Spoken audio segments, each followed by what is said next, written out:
한 해가 서서히 저물어가고 있고 낙엽은 거반 다 떨어졌습니다. 그래서 나무들이 속살을 드러내고 있어요. 그렇게 풍성하게 보였던 나무도 이제는 앙상하게 가지만 보이고 있습니다. 우리가 과연 본다고 하는 것이 무엇인지, 내 눈으로 보는 이 세계는 그렇게 영원하지 않습니다.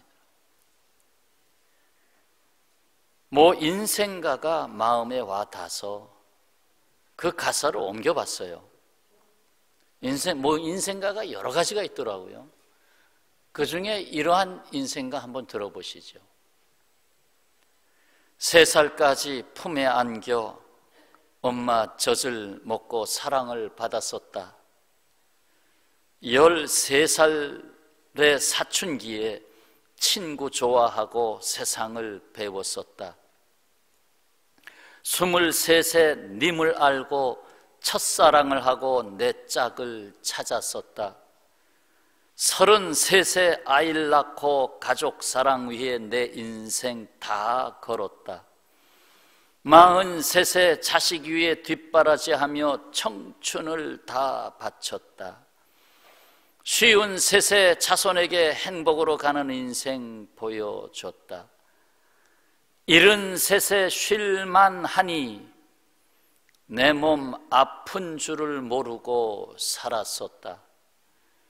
93세 짧은 인생 돌아간다 하면 그 누가 알아주나.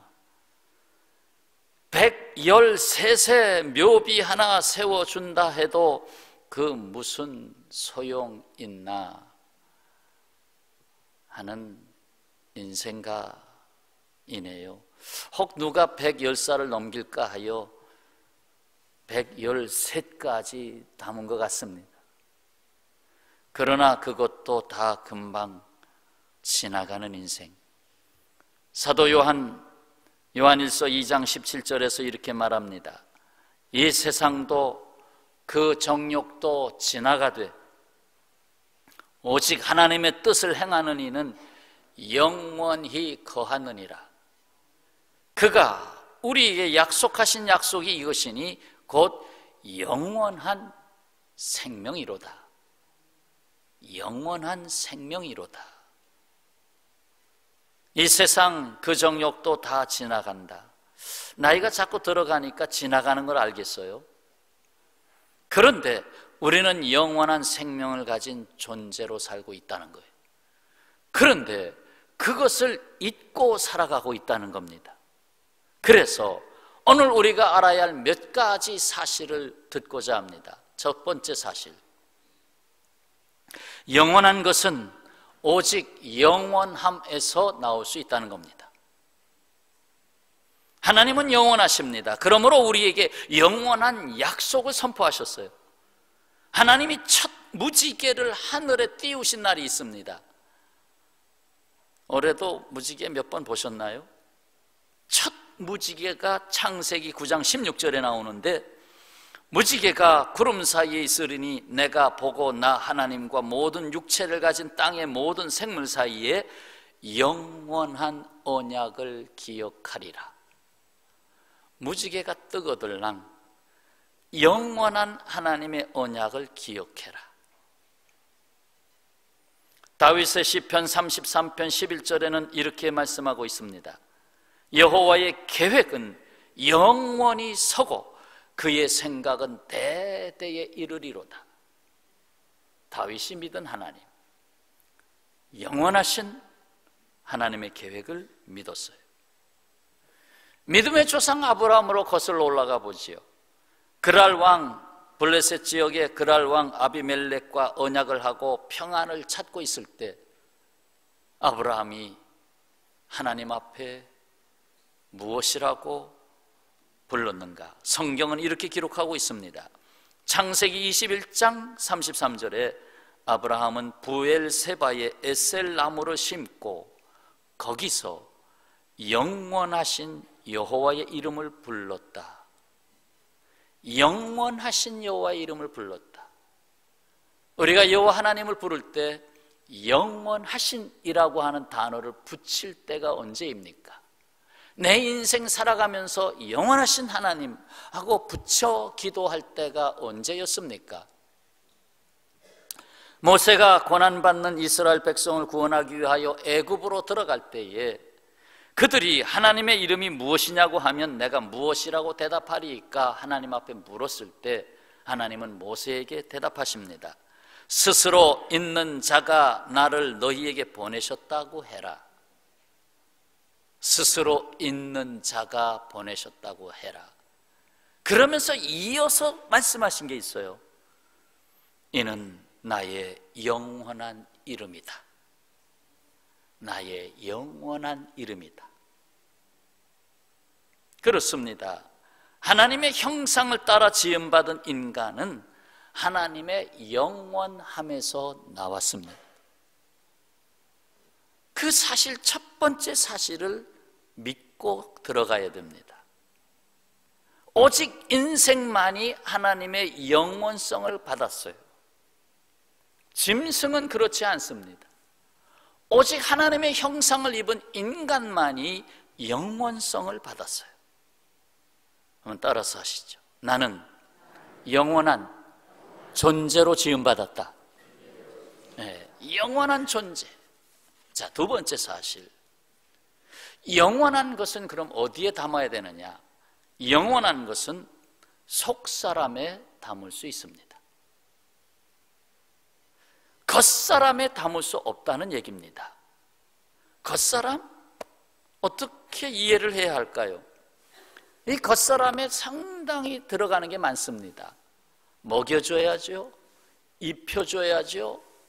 몸이 아프면 약도 먹여줘야죠. 잠도 재워줘야죠. 이 몸에 들어가는 돈이 많아요. 그래서 겉사람과 민감한 관계를 갖고 있는 것이 돈입니다. 미국의 신학자이며 작가인 피터 라이브는 이렇게 말을 했어요. 돈으로 사람을 살 수는 있으나 그 사람의 마음, 스피릿, 그 사람의 마음은 살 수 없다. 사람은 돈으로 사서 고용은 할 수 있어요.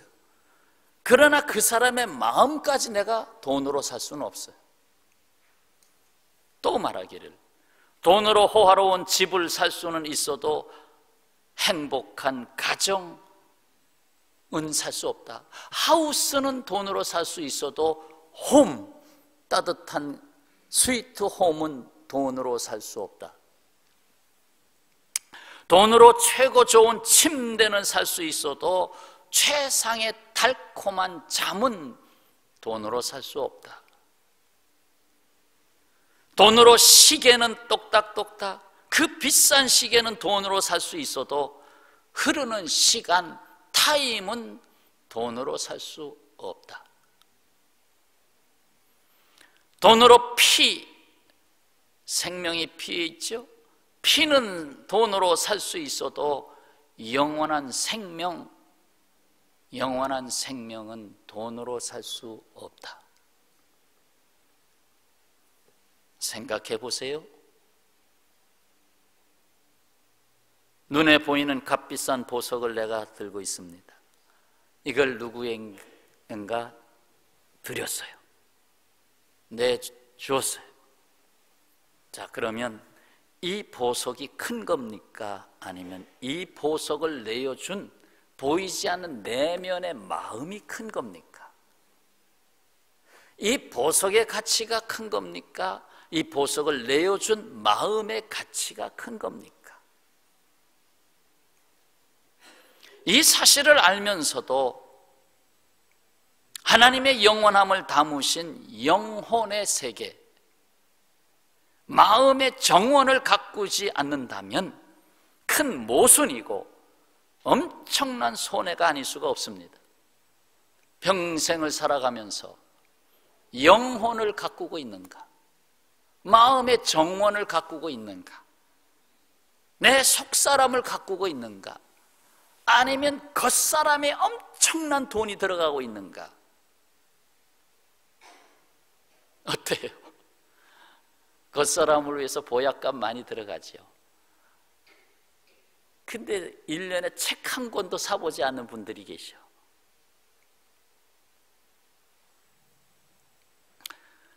영원한 것은 겉사람에 담을 수가 없어요.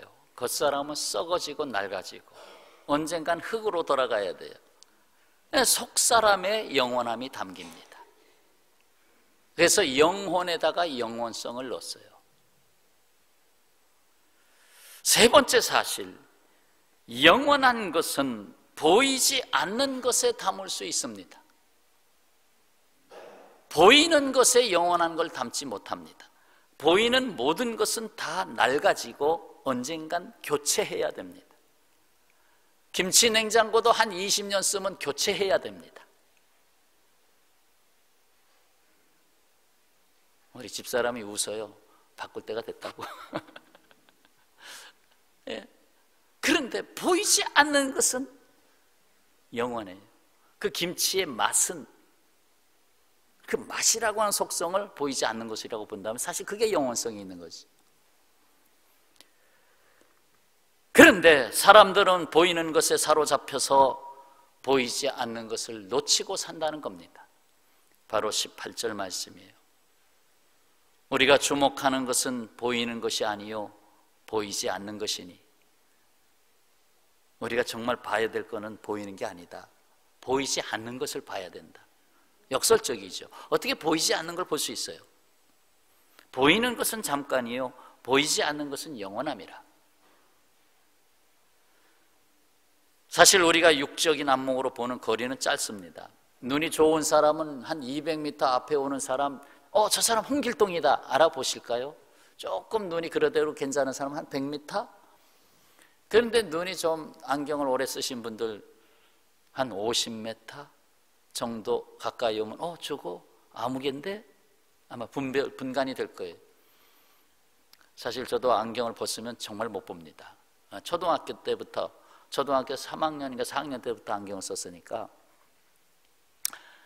아주 고도근시예요. 그래서 안경을 벗으면 맨 앞에 앉아있는 권사님이 누군지 모릅니다. 분별이 안 돼요. 안경 쓰면 잘 보셔. 1.0까지는 보니까 감사하죠. 그런데 생떼쥐빼리가 어린 왕자에서 한 말이 있습니다. 아주 중요한 건 눈에 보이지 않는단다. 아주 중요한 건 눈에 보이지 않는다. 그렇습니다. 자기라고 하는 제한된 안목으로 보는 세계는 자기밖에 없어요. 그래서 자기를 깨뜨려야 됩니다. 그렇지 않으면 내게 임하신 영원한 하나님의 나라를 볼 수 없습니다. 니고데모가 밤에 예수님 찾아왔죠. 물과 성령으로 거듭나지 아니하면 하나님 나라에 들어갈 수 없다. 그리고 하나님의 나라를 볼 수 없다 라고 말씀하셨어요. 거듭나는 눈, 그거는 보이지 않는 것을 보는 눈이에요. 아프리카에서 잡혀온, 미국에 들어온 그 노예들, 그 노예의 7대 자손으로서 미국 해안 경비대에서 20년간 군인으로서 일했던 알렉스 헤일리를 아실까요? 이 알렉스 헤일리가 1992년에 작고를 했는데, 그는 한때 대서양, 그 맨날 해안을 바라보면서 그 대서양 바다에 빠져 죽을 생각을 했어요. 흑인으로서 살아가는 것이 녹록지 않았던 그가, 물론 소령까지 했지만은 그가 저 바다에 빠져주고 싶은 생각을 했어요. 그러나 생각이 바뀌었습니다. 내가 빠져 죽을 것이 아니라 내 부정적인 생각을 바다에 빠뜨려야 되겠다. 그리고는 펜을 잡았죠. 그 펜을 잡아서 작품을 썼는데 불후의 명작이 나왔습니다. 바로 뿌리라고 하는 작품입니다. 한 20, 30년 전에 우리나라의 그 TV에서 계속 방영이 될 때 저도 봤어요. 쭉 뿌리만 나오면 그 시간을 맞춰서 보려고 애를 썼어요. 그만큼 시청률이 높았던 흑인 가에 대대로 내려오는 그 흑인의 삶, 노예의 삶, 그 속에 겉으로 보이는 것이 아닌 속으로 접근해가는 그 삶의 이야기, 결국 보이는 세계보다는 보이지 않는 세계에 감춰져 있는 가치를 끄집어내면서 작품을 만들어냈죠. 참고로 흑인 노예들은 문자가 없었습니다. 또 글도 배우게 할 수가 없었고, 그러니까 그 흑인들 그 노예 삶 칠대를 내려오면서 그 수백 년 동안의 기록을 꼭 서기관처럼 머릿속에 기록하는 사람이 있어요. 그런 사람을 뭐라고 하는데, 그런 사람이 몇 사람 있어요. 그 중에 이 알렉스 헤일리도 그 중에 한 사람이었다고 봅니다. 그러면서 그 200년 전부터 쭉 내려오는 그 어느 집안에 누가 이걸 다 머릿속에 기억해 놓고 그것이 뿌리로서 작품으로 나오게 됩니다. 중요한 것은 눈에 보이질 않아요. 그걸 끄집어낸 거예요. 그래서 천국을 하나님이 마음에 두신 거예요. 천국이, 하나님의 나라가 내게 임하였느니라. 내 마음에 하나님의 나라가 임했다. 더 나가서 영원한 천국, 하나님의 나라 분명히 있습니다. 그런데 보이지를 않습니다. 왜? 보이는 것은 잠깐이요, 보이지 않는 것은 영원하기 때문에 보이지 않습니다.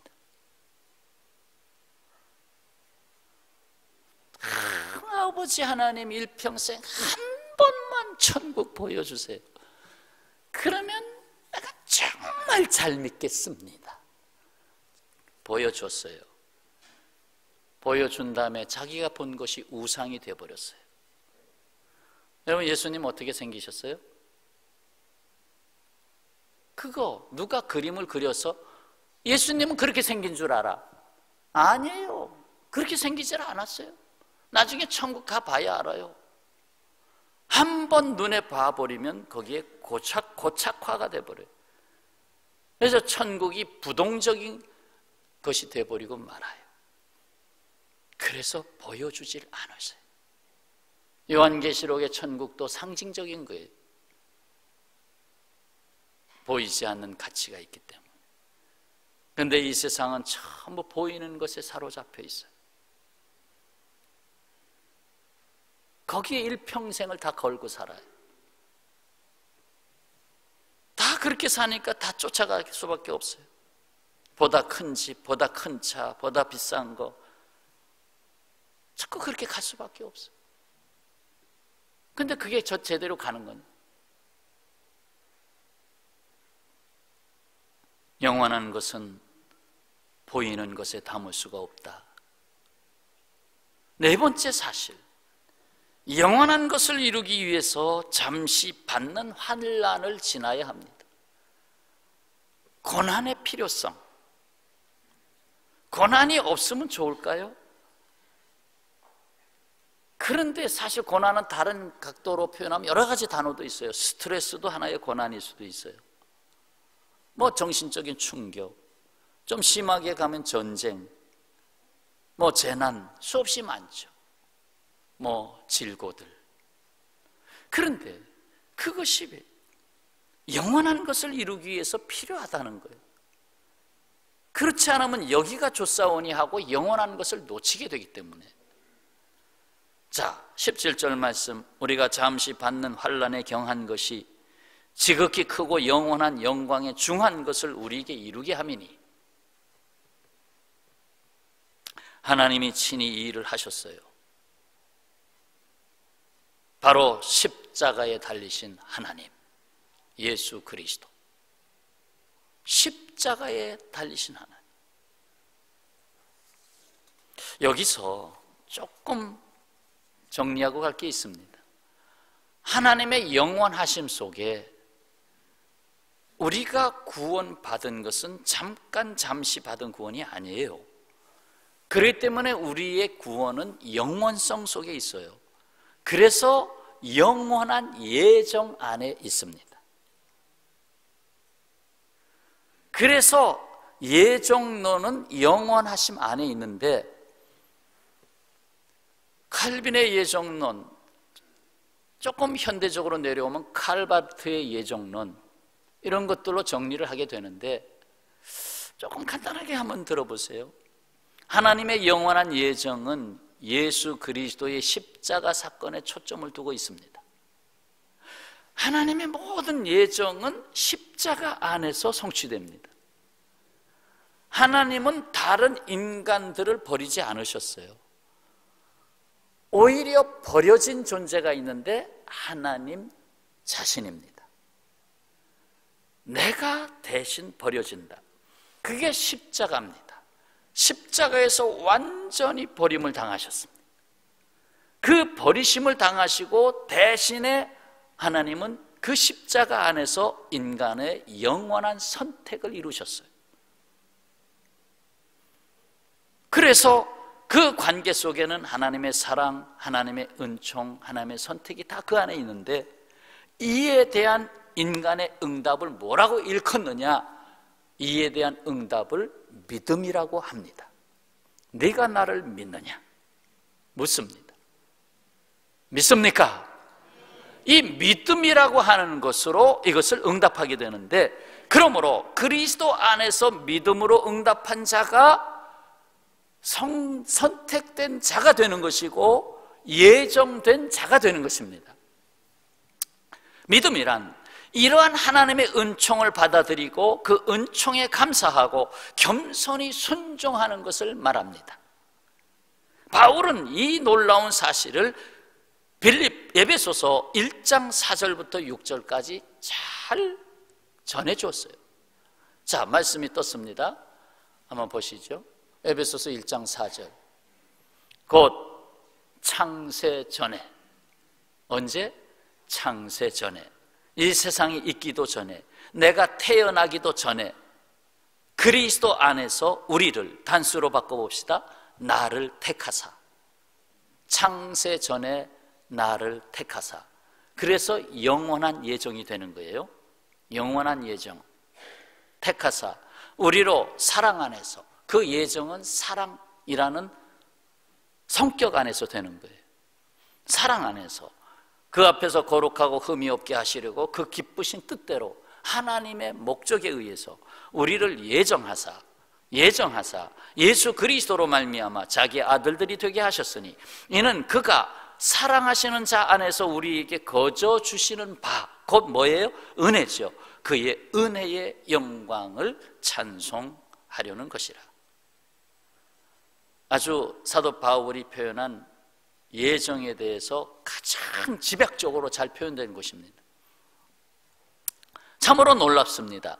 여기에 그리스도 안에서 이루시는 예정의 은총이 있어요. 그 예정의 은혜 가운데서 하나님이 스스로 버림을 받은 십자가가 있고, 그 십자가를 나를 위한 대속의 십자가로 우리는 믿음으로 응답하도록 믿음을 선물로 주셨어요. 그 십자가에 흐르는 피는 바로 하나님의 사랑과 은혜입니다. 그래서 내가 구원받은 것은 잠깐, 그래 너 구원받아 잠깐, 그랬다 또 버리는 게 아니에요. 창세 전에, 나의 행동이 있기 전에. 그래서 영원한 구원 속에 살고 있어요. 그래서 영원한 생명이에요. 영원한 생명. 나폴레옹이 유배지 세인트 헬레나에서 파란만장한 생애를 마치면서 유명한 고백을 남겼죠. 나와 시저는, 곧 나와 로마의 황제는 칼로 세상을 정복했다. 그러나 그 제국은 영원히 멸망했다. 그런데 예수 그리스도는 병졸 하나 없이 사랑으로 세상을 정복했다. 그리고 그의 제국은 아직도 세상을 다스리고 있다. 그를 위해 목숨을 바칠 부하는 온 세상에 얼마든지 있다. 하나님의 나라를 본 거예요. 자, 여기서 한 사람의 매우 중요한 인생 이야기를 열어놓겠습니다. 1849년 12월 한겨울, 러시아의 세면노프 광장 사형대 위에 반체제 혐의로 잡혀온 28살의 젊은 청년이 서 있습니다. 집행관이 소리칩니다. 사형 전 마지막 5분을 주겠다. 5분을 주겠다. 인생을 정리하라는 얘기죠. 5분 동안에 용서할 사람 용서하고 다 정리하라는 얘기죠. 마지막 5분이 끝납니다. 그의 눈에 교회 종탑이 쑥 스쳐 지나갑니다. 머리에 덮개가 씌워집니다. 이제는 죽는 순간만 남아 있습니다. 그때 한 병사가 흰 수건을 흔들며 형장으로 급히 달려옵니다. 사형 대신에 유배를 보내라 하십니다. 황제의 전갈이었습니다. 가까스로 사형은 멈추게 되었고 죽음의 문턱에서 극적으로 돌아오게 됐습니다. 이 사형수는 누구일까요? 바로 러시아의 대문호 도스토옙스키입니다. 도스토옙스키. 죽음의 문턱에서 돌아온 그날 밤 그는 동생에게 편지를 썼습니다. 지난 날들을 돌이켜보고 실수와 게으름으로 허송세월했던 날들을 생각하니 심장이 피를 흘리는 듯하다. 인생은 신의 선물, 모든 순간은 영원함의 행복일 수 있었던 것을, 모든 순간순간은 영원함의 행복일 수 있었던 것을 조금 젊었을 때 알았더라면 이제 내 인생은 바뀔 것이다. 다시 태어난다는 말이다. 다시 태어났어요. 시베리아에서 보낸 4년의 수용소 유배 생활은 그의 인생의 값진 삶을 일구었습니다. 혹한 그 시베리아의 혹한 속에 5kg이 넘는 그 족쇄를 매단 채 지내야 했던 삶입니다. 그러나 그는 시간을 아낄 수밖에 없었어요. 5분 속에서 나에게 다시 영원한 시간을 주셨는데 내가 이 4년을 그냥 무료하게 보낼 수는 없다 이거지. 그래서 글을 남겨야 되겠다. 그런데 죄수에게 글을 쓸 수 있도록 허락하지 않았어요. 어떻게 합니까? 그는 소설을 씁니다. 그 소설을 전부 머릿속에 집어넣습니다. 암송을 합니다. 그 장편 소설을 다 머릿속에 넣습니다. 그리고 4년이 지나서 이제 세상으로 나왔습니다. 그는 인생은 5분의 연속이라는 각오로 글쓰기에 매달렸고 1881년 60세의 일기로 눈을 감을 때까지 수많은 명작을 남깁니다. 그 머릿속에 암송해놨던 걸 다 이제 글로 옮기는 거예요.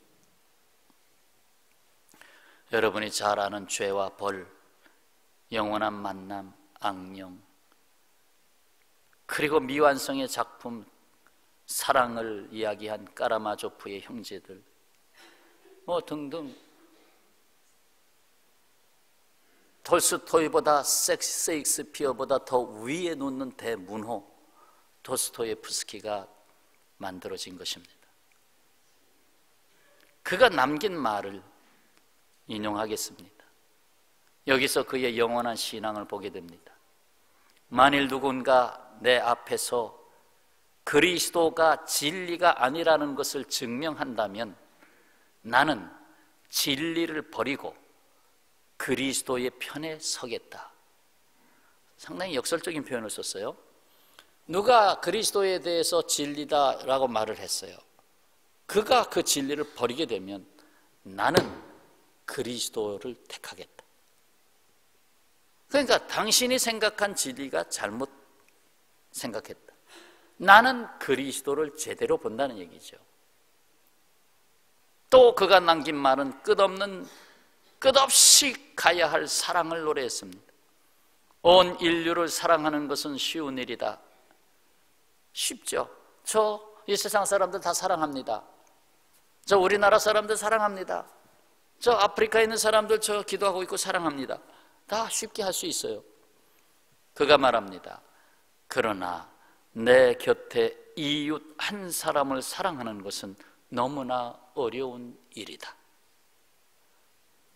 내 곁에 한 사람을 사랑하는 것은 참으로 어려운 일이다. 그래서 사랑은 끊임없이 계속 나갑니다. 러시아의 한 평론가가 이런 말을 했어요.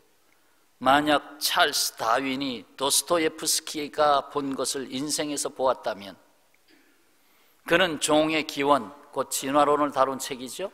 종의 기원에 관한 법칙이 아니라 그것의 파괴에 대해서 말했을 것이다. 발음이 어려워요. 도스토예프스키가 본 예수 그리스도를 다윈이 봤다면 오히려 진화론을 파괴하는 책을 썼을 것이다.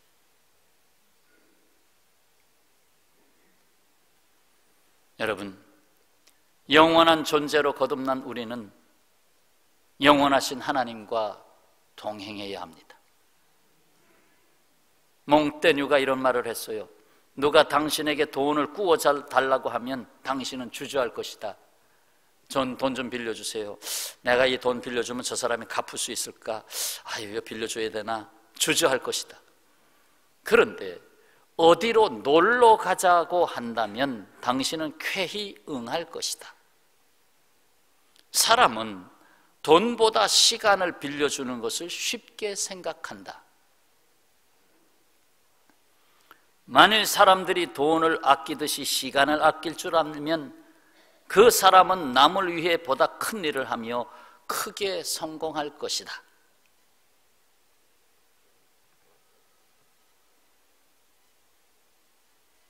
성도 여러분, 시간과 나이는 붙잡을 수 없습니다.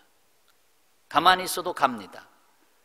그러나 영생 얻은 자로서 우리 그리스도인은 시간 관리를 해야 합니다.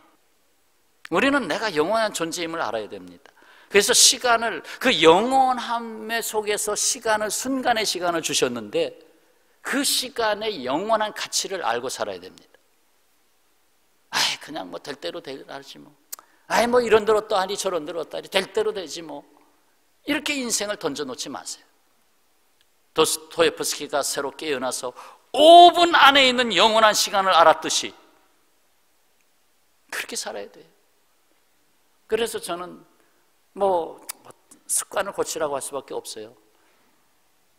뭐 시간을 그렇게 너무 그렇게 쓰지 않도록 훈련하셔요.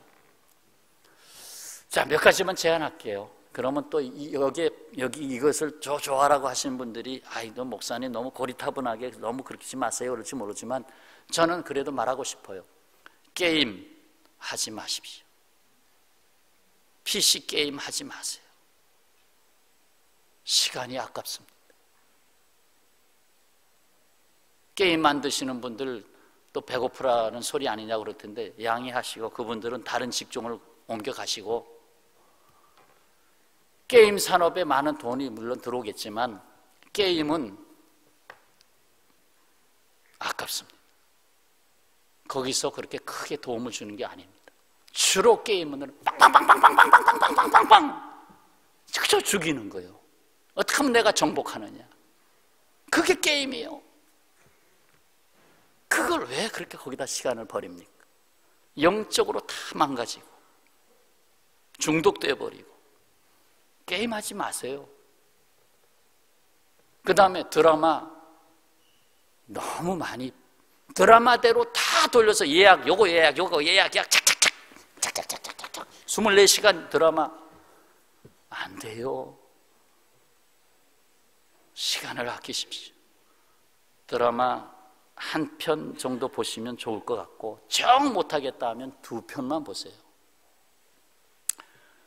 나머지 드라마 볼 시간에 성경책도 봐야 되고, 기도도 해야 되겠고, 자원봉사 해달라고 오면 가야 되겠고, 피스앤드 성전에 가서 예배당에 가서 청소 1시간 헌신해야 되는데 그것도 쪼개야 되겠고, 누구 만나서 차 한잔 마시면서 힘내라고 위로도 해야 되겠고, 얼마나 써야 할 시간이 많은데, 전화를 해서 요즘 어떻게 지내냐고, 저도 지금 사실상 너무 시간이 5분을 만들지 못해서 더 많이 전화해야 되는데 전화도 잘 못하고, 그래서 제가 1년에 한 번이라도 꼭 생일 축하를 보내는 거는 그때의 그 이름이라도, 지금 어떻게 지내는지 한 번이라도 더 그때 메시지라도 보내려고.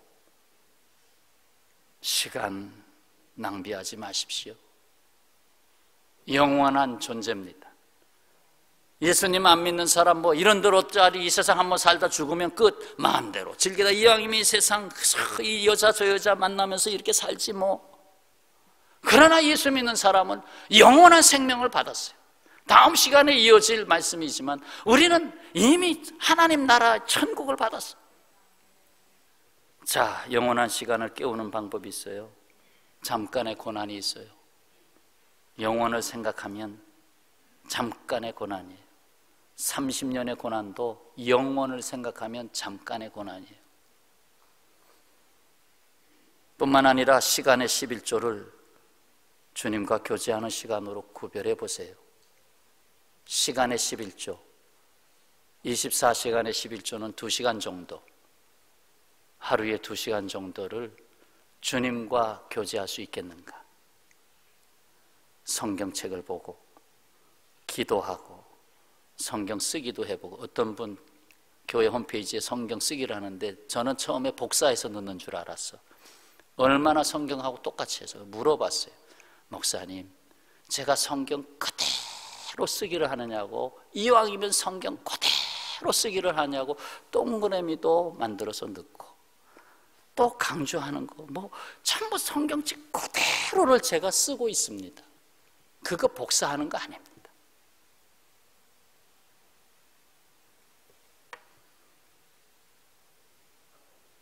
그리고 좋은 책이 있으면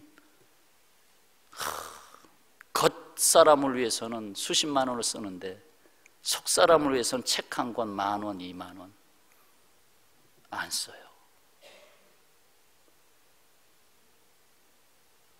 술값은 아까워하지 않으면서 책값은 아까워해요.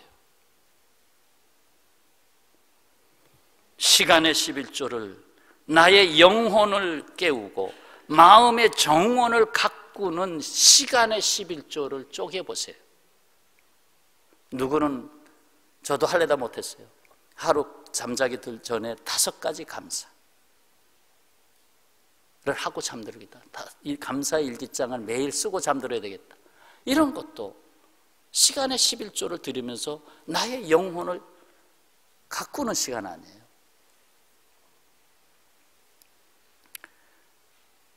그리고 남을 사랑하고 섬기는 일에 시간을 쪼개세요. 그저 평생 그저 나나나 하다가 일평생 마쳐 어떻게 하면 섬기는 일을 할 수 있을까? 그러면 하나님이 나와 나머지 모든 것에 동행하시고 하나님이 일하시고 하나님이 사람 붙여주시고 하나님이 인도하시고, 아멘입니까? 하나님이 하셔요. 그리고 이 세상 마지막 호흡이 끝날 때 우리는 보지 못했던 하나님의 나라, 새하늘과 새 땅의 하나님의 나라를 비로소 보게 하실 겁니다. 그것은 다음에 말씀을 드리겠습니다. 기도하겠습니다.